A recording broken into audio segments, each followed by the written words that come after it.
आणि आता या विशेष कार्यक्रमाला सुरुवात करूयात। मनसे अध्यक्ष राज ठाकरेंनी नाशिकमध्ये सत्ताधारी भाजप शिवसेनेवर घणाघाती टीका केली आहे।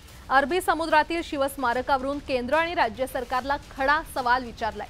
तसंच महायुतीसोबतच्या संभाव्य युतीवर देखील राज ठाकरेंनी सूचक वक्तव्य केलंय आणि त्यामुळे लोकसभा निवडणुकीमध्ये मनसेचं इंजिन कोणत्या दिशेने धावणार याविषयी आता सस्पेन्स कायम आहे। पाहूया।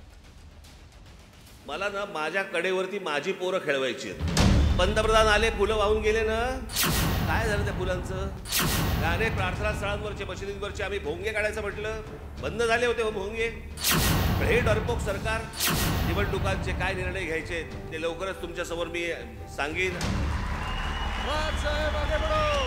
नाशिकमध्ये मनसे अध्यक्ष राज ठाकरेंची तोफ धडाडली। त्यांनी सत्ताधाऱ्यांसोबत विरोधकांवरही शरसंधान साधलं। नाशिकमध्ये आयोजित पक्षाच्या वर्धापन दिन कार्यक्रमात राज ठाकरेंनी विविध मुद्द्यांवरून केंद्र आणि राज्य सरकारवर तुफान शाब्दिक हल्ला चढवला। तसंच आगामी लोकसभा निवडणुकीच्या पार्श्वभूमीवर हे सूचक वक्तव्य सुद्धा केलं। मी तुम्हाला खरं सांगतो, मला ना माझ्या कडेवरती माझी पोरं खेळवायची आहेत।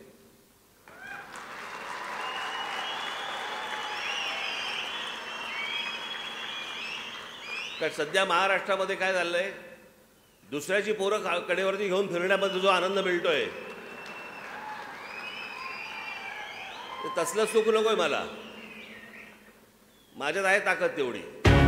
राज ठाकरेंच्या या वक्तव्यामुळे लोकसभा निवडणुकीत मनसे स्वबळाचा नारा देणार का अशी चर्चा रंगली आहे। लोकसभा निवडणुकीत सत्ताधारी महायुती विरुद्ध महाविकास आघाडी असा थेट सामना होणार आहे। मात्र राज ठाकरेंनी अद्याप आपली राजकीय रणनीती उघड केलेली नाही। राज ठाकरेंची मनसे महायुती आणि महाविकास आघाडीपासून समान अंतर राखून आहे।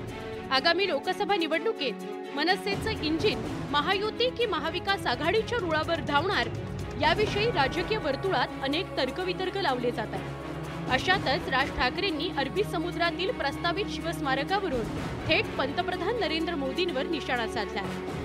की मागच्या सरकारांनी एक विषय पुढे ढकलला होता, त्याचं पुढे काय झालं, शेवट का नाही झाला? अरबी समुद्रामध्ये शिवाजी महाराजांचं, आमच्या शिवाजी महाराजांचं स्मारक अजूनपर्यंत का नाही झालं? पंतप्रधान आले, फुलं वाहून गेले ना, काय झालं त्या फुलांचं?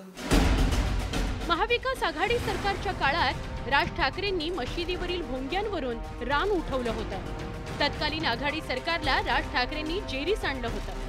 आता मनसेनं पुन्हा एकदा याच मुद्द्याला हात घातलाय। तसंच राज्य सरकारवर टीकास्त्र डागलाय। अनेक प्रार्थना स्थळांवरचे मशिदींवरचे आम्ही भोंगे काढायचं म्हटलं, बंद झाले होते भोंगे। हे डरपोक सरकार आधी जे उद्धव ठाकरे सरकार होतं त्या काळामध्ये आपण हे भोंग्यांच्या बद्दल बोललो। ते भोंग्यांच्या बद्दल बोलल्यावरती माझ्या 17,000 महाराष्ट्र सैनिकांवरती केसेस टाकले होते आणि हे म्हणे स्वतःला समजतात हिंदुत्ववादी। राज ठाकरेंनी राष्ट्रवादी काँग्रेसमधील फुटीवरही टोलेबाजी केली। शरद पवार आणि अजित पवार हे आतून एकत्र असल्याचा दावा राज ठाकरेंनी केला।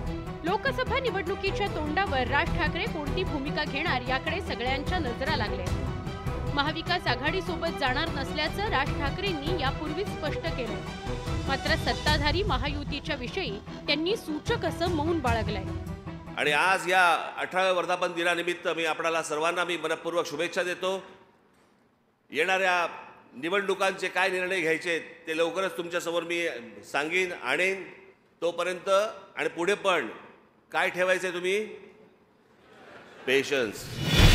गेल्या लोकसभा निवडणुकीत राज ठाकरेंनी काँग्रेस आघाडीला पाठिंबा दिला होता। पण आता राज्यातील सत्तांतरानंतर मुख्यमंत्री शिंदे आणि उपमुख्यमंत्री देवेंद्र फडणवीसांशी त्यांची जवळीक काही लपून राहिलेली नाही। त्यामुळे आगामी लोकसभा निवडणुकीत राज ठाकरे कोणती भूमिका घेतात याकडे राज्याचं लक्ष लागून राहिलेलं आहे। Bureau report, news 18 Lokmat.